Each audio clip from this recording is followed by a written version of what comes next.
12 News at 10 starts now. All right, this is very exciting. Glad you're with us tonight as we come on the air. New Year's Eve celebrations underway both here in Arizona and all across the country and the world. So up in Flagstaff, we're about 30 seconds away from the 10 p.m. version of the Great Pine Cone Drop ahead of midnight. And here in New York City on your right, we are very close to hitting that midnight hour. So let's take it live to Times Square.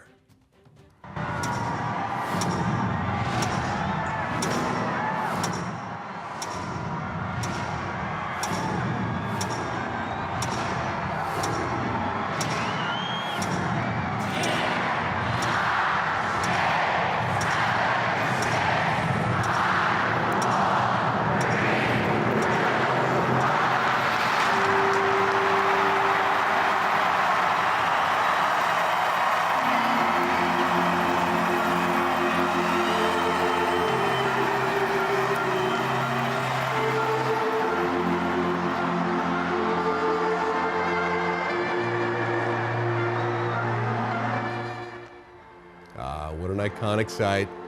Times Square, about 1 million people crammed into those bins they have there at Times Square, wearing their hats, New Year's kisses as the ball drops. And here in Arizona, just 2 hours to go until we ring in our new year. So good evening, everybody. Thank you for joining us. Glad we were able to do that here on 12 News at 10. I'm Troy Hayden. Hope you're having a great New Year's Eve. Tonight, we're checking in on some of the celebrations happening right here in the Valley. Let's start with 12 News journalist Chase Golightly. Old Town Scottsdale, about 2 hours left till they strike the midnight hour there, Chase. Troy, that's right. And the closer and closer we get to midnight, the more people are coming out here to Old Town Scottsdale to celebrate the final night of 2024. Just check out this line right here of people, all waiting to get in just one bar. Like I said, more people are coming in. But earlier today, we were speaking with people about the good and bad of 2024 and what they're hoping for in the future. People packed the bars to ring in the new year in Old Town. Happy New Year! Excited for what 2025 will bring. Good year and looking to expand and make 2025 better. Let's make 2025 a good year, a great year. Some about to go through big changes. Expecting a child. No way, congratulations. When's the due date? May 3rd, 2025. So. How do you feel about it so far? Feeling pretty good. I'm excited. Celebrating for one more night before those resolutions kick in. Mine is to go out of my comfort zone more. I want to go skydiving. Just going back to school, finishing my doctorate. Yeah, just one. Be better. You know, better. Be a better human being, morally, mentally, physically. Lose weight, the typical resolution. Losing weight. So since you're losing weight, have you had a big meal tonight? Did you kind of splurge tonight on a big meal? We've been splurging all week. While looking back at everything they went through in 2024. I got married. Graduating college. I think even if it was bad, it was good, because you learn from it. Taking in those experiences for the new year. A happy New Year and be safe out there. Don't drive drunk. And talking about safety, we've seen plenty of Waymos, Lyfts, Ubers out here tonight. We're also seeing Scottsdale police riding around here in the area, so really no excuse to get behind the wheel if you're having a lot of celebrations tonight. Everyone drive safe. We're live in Old Town. Chase Golightly, 12 News. All right, good advice and good time there in Scottsdale. Thank you, Chase. Staggered celebrations all around the world as New Year's strikes midnight in other countries. Fireworks lighting up the sky in Paris, Dubai, Sydney is always amazing over that the Opera Center there, and Hong Kong. So always interesting to see different countries put their own flavor on their New Year's celebrations and their beautiful fireworks. Well, this is a New Year's tradition here in the Valley. The 54th annual Verbo Fiesta Bowl taking over Glendale tonight. Penn State taking on Boise State. Both programs have a history with this game. Both undefeated in the Fiesta Bowl, but somebody had to lose. And it was Boise State. The Nittany Lions winning this one 31-14. 12 News journalist Bianca Bono at State Farm Stadium, hearing from loyal fans on both sides. Well, these are two teams with very passionate fan bases. From driving for 20 hours to booking last-minute trips, fans from all over the country did whatever it took to be here. Boise State! A New Year's Eve showdown in the Valley. The 54th annual Verbo Fiesta Bowl kicking off at State Farm Stadium and facing off in this first ever college football playoff quarterfinal, powerhouses Penn State and Boise State. It is going to be a show from the Boise State Broncos. I grew up with Joe Paterno as the coach, and his philosophy of sportsmanship always stayed with me. Fans from both teams organizing these last-minute trips to Arizona as soon as they learned their teams earned a coveted spot, doing whatever it took to get here. Google Flights pulled up, ready to go as soon as we saw our win, and we're like, we're going to Phoenix. My wife gave me the okay when I woke up one Friday morning with an idea, and by Saturday morning we had everything booked, and here we are. Both teams part of the Fiesta Bowl's rich history in Arizona, undefeated in this game until tonight. This marking Boise State's 4th appearance and Penn State's 8th. Everywhere you go, there's a part of the bowl game that's spread out through Arizona, and I think that's what makes it special because there's nowhere else that'll do that for you. The staunch supporters from Idaho showing up in big numbers, turning the Great Lawn into a sea of orange and blue. This is special for the Fiesta Bowl. We had to pull out all the stops. I've been wearing this outfit since 2013. How many games do you go to a season? I've missed one game in 10 years. But Penn State, which touts the largest alumni association in the nation, drew in fans from near. I graduated back in '99 and moved out here, so I've been out here in the Valley for 20 plus years. And far. I grew up 30 minutes from Penn State. In the end, it was Penn State who came out on top. But regardless of how they feel about the final score, all of these fans can agree on their love for the host state. Oh, it's beautiful. The weather's awesome. 20 degrees in Boise, So we and it's love 75 the warm. here, so it's a little better here. Arizona's beautiful. What a great place for a football game. And the first ever Fiesta Bowl was played back in 1971, a game that ASU played in, by the way. Now, because this was a college football playoff quarterfinal, the winner, Penn State, will now move on to play the winner of the Sugar Bowl between Georgia and Notre Dame. We're in Glendale. Bianca Bono, 12 News. Yeah, great hosts again in the Valley. A lot of sad people in Orangeville are going to be walking around, so be nice to them. College football playoff continues tomorrow. Now, this is a big game for a lot of Valley fans. ASU, yes, it's a very big game for your Sun Devils. And how about this for a New Year's surprise? We can confirm tonight some breaking news.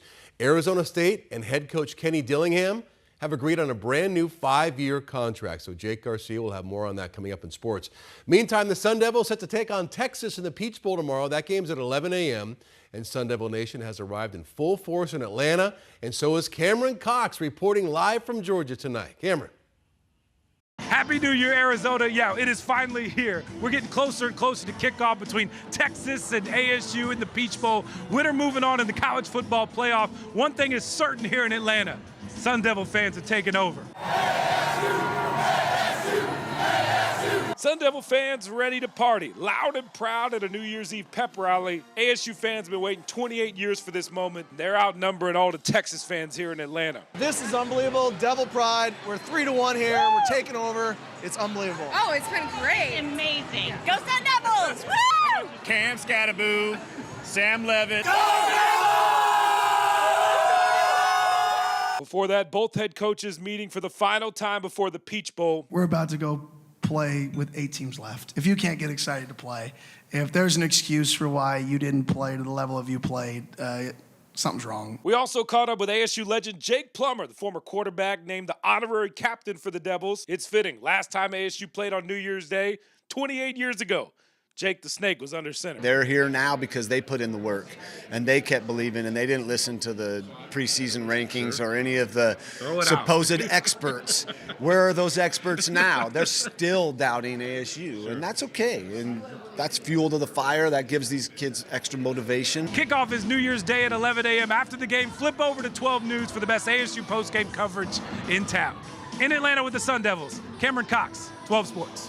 Thanks, Cam. We even got a peach drop there. Did you see that? I saw that. All right. So now if you're out tonight and let's say a little cocktail dress, it might be a hair chilly, but it's a pretty darn nice night for New Year's. It sure is, even for the high country. I know years with the pine cone drop, the snow is coming down. Yes, it's cold up in Flagstaff tonight, but it has been worse before. We're in the 20s there right now. 30 in Winslow, 28 Show Low, 45 in Sedona, and 58 degrees right here in Phoenix. The radar is clear.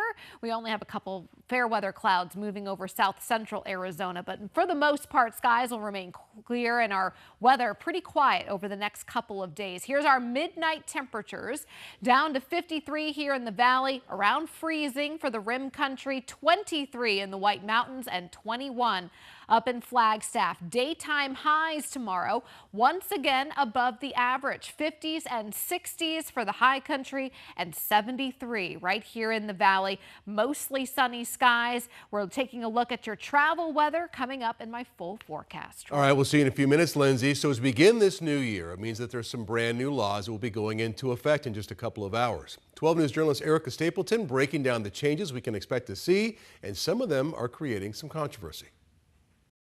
There's already a big spotlight on Prop 314, also known as the Secure the Border Act. But there are other new laws on the books, too, ranging from chickens to tamales. Starting January 1st, it will be a state crime to enter Arizona illegally, giving local law enforcement new authority to arrest people, rather than federal law enforcement. Arizona voters passed Prop 314 in November. Not all sheriffs in Arizona have said they'd enforce this, but some law enforcement agencies are still trying to gear up. The Arizona Sheriff's Association, led by Yavapai County Sheriff David Rhodes, is asking state lawmakers for $50 million next year to help with staff increases and enforcement. How are we going to do these things? The law is similar to one that was passed in Texas, which is currently being challenged in court. It's expected there might be similar challenges in Arizona that could keep the law in limbo.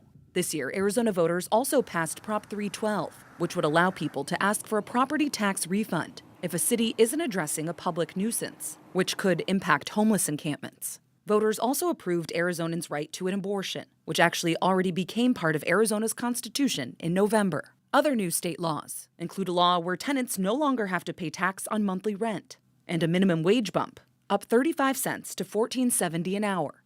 Then there's the tamale bill, which legalizes the sale of perishable homemade foods, often sold on valley streets or out of homes. Another new law will allow Arizonans to keep up to 6 backyard chickens, something more people might consider with egg prices on the rise. Erica Stapleton, 12 News. Get your coops ready.